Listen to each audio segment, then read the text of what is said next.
Сәлеметсіңдер ме оқушылар, біздің бүгінгі тақырыбымыз Аттила және оның жаулаушылық жорықтары.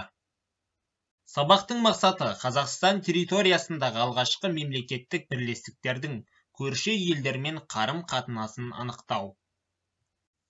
Оқушылар, ендеше осы уақытқа дейін өткен Еділ Қаған туралы мәліметтерді еске түсірейік.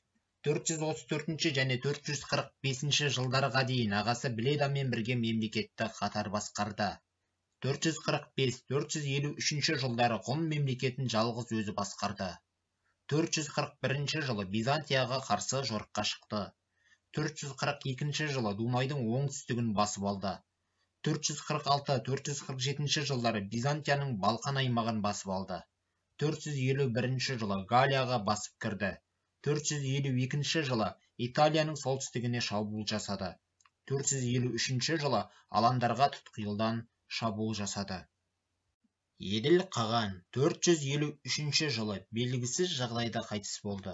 454 жылы ғұн империясының жаңа қағаны Аттиланың ұлы Эллах Керман тайпаларымен болған ұрыста қаза тапты.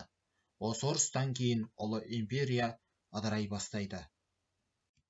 Еділ Қаған туралы қызықты деректер. Еділ Қаған ғұн империясын 19 жыл биледі.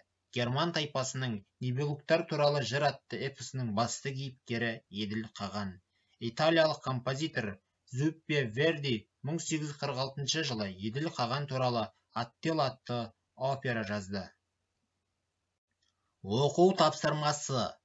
Еділ ғұндардың көсемі тақырыбында ой толғау жазыңыз. Көлемі 7-10 сөйлем болуы керек.